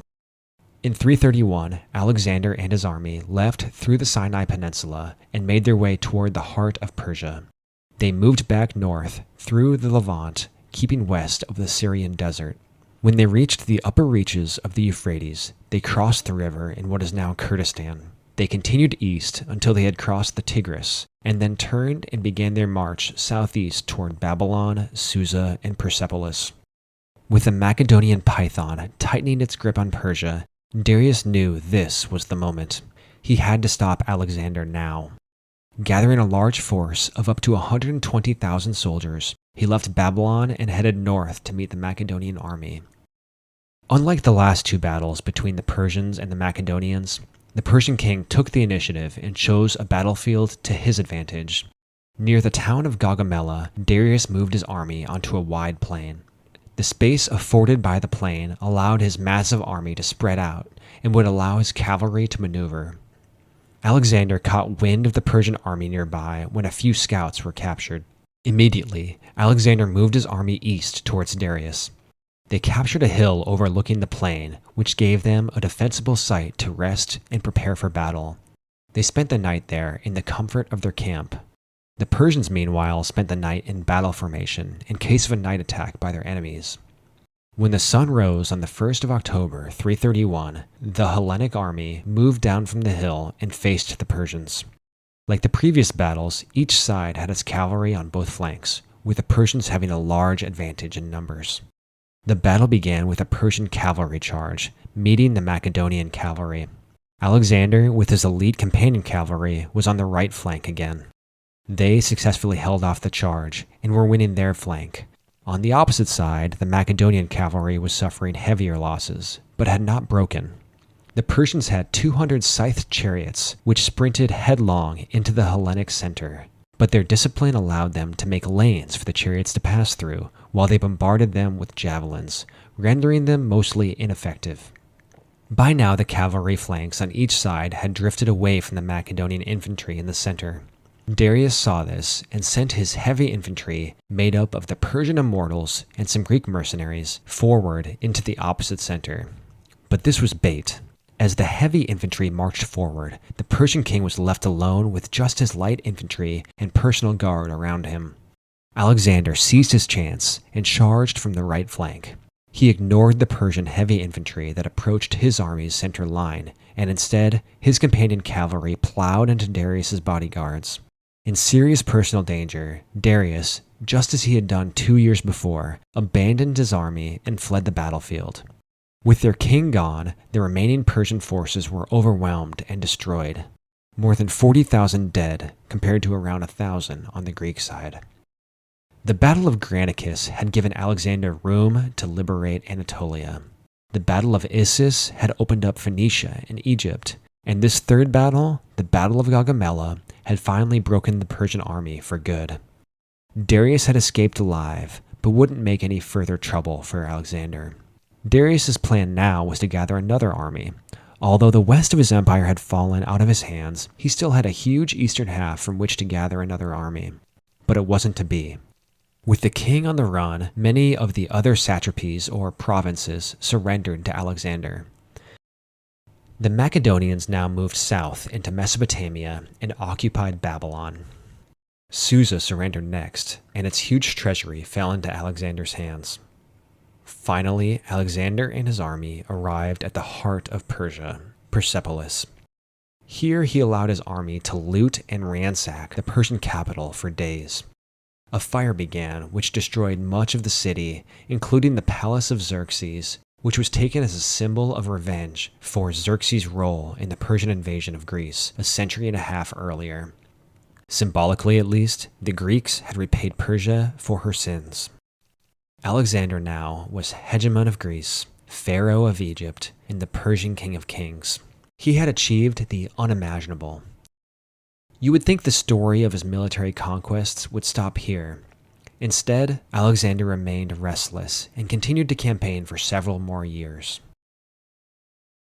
First, hearing word that Darius had escaped into Central Asia, Alexander pursued.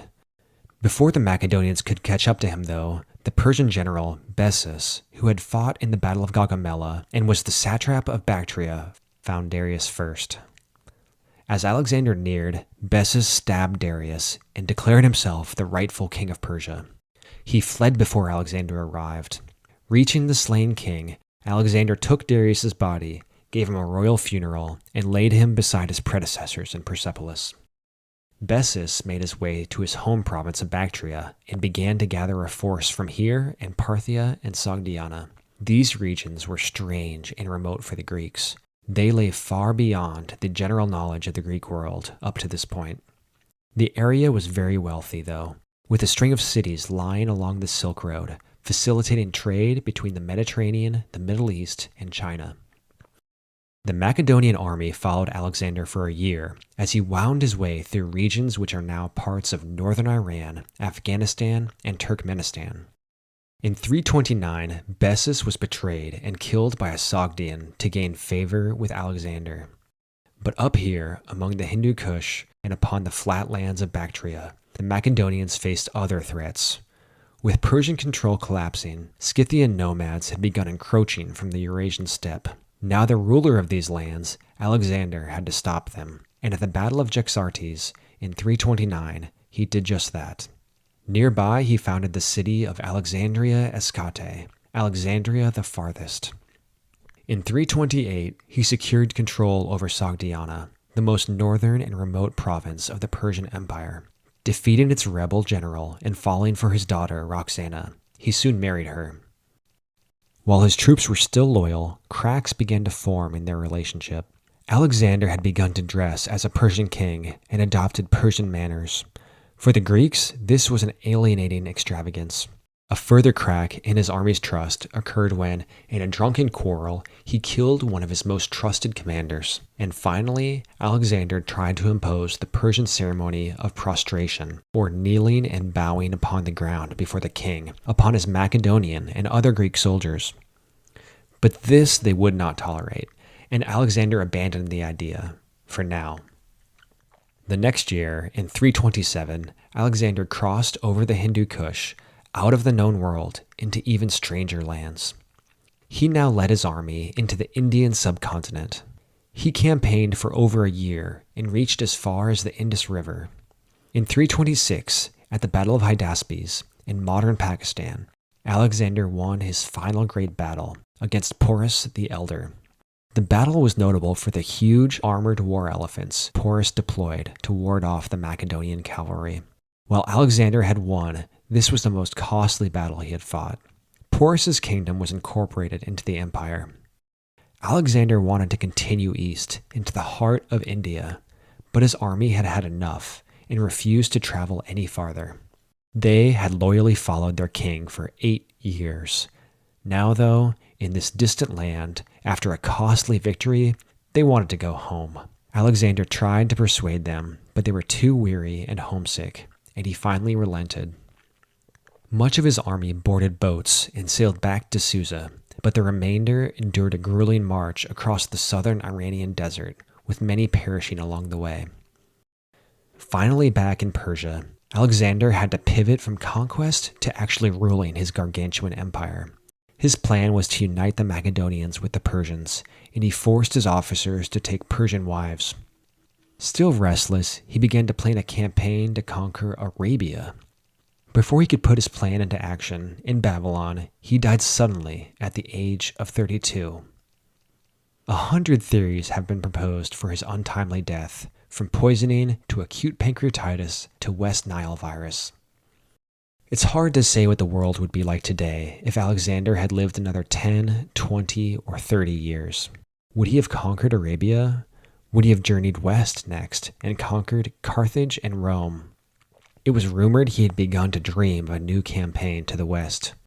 Just to speculate for a minute, I don't think his conquest of Arabia would have gone as well as his prior conquests.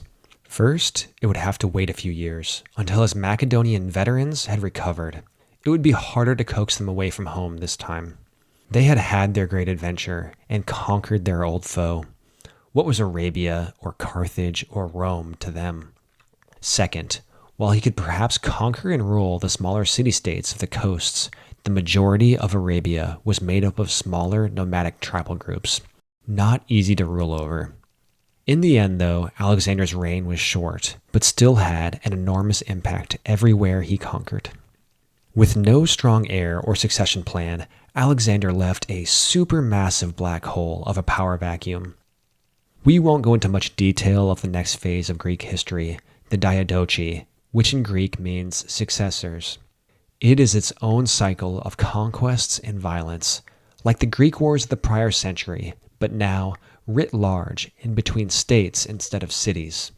These wars of Alexander's relatives and generals spanned from 322 to 281 BC. In the end, here's how things shook out. In the east, Seleucus, a general in Alexander's army, controlled most of modern Iran, Iraq, Syria, and Palestine, and a significant portion of Anatolia. Egypt, Cyprus, and some of southern Anatolia were ruled by Ptolemy, a Macedonian officer and close companion of Alexander. In Macedonia and the rest of Greece, after a swirl of rulers and attempting to control Anatolia and Syria, the Antigonid dynasty, descendants of Philip, Alexander's father, by another mother, solidified their rule. Besides these three great states, the Seleucids, the Ptolemies, and the Antigonids, think Persia, Egypt, Macedonia, there were many other independent city-states. Sparta still sulked alone in the Peloponnese. Rhodes' navy controlled the Aegean.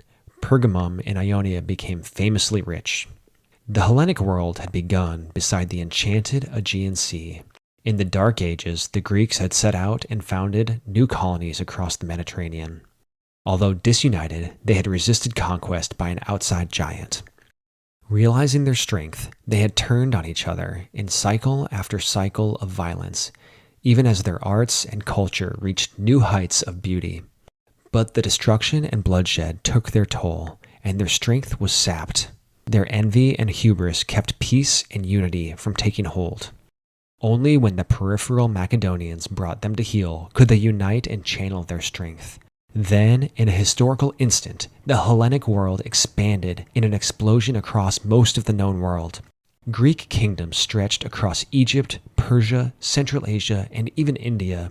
A string of new Alexandrias were speckled across their namesake's empire, from Alexandria, Egypt, to Kandahar, which comes from Alexandria, Afghanistan.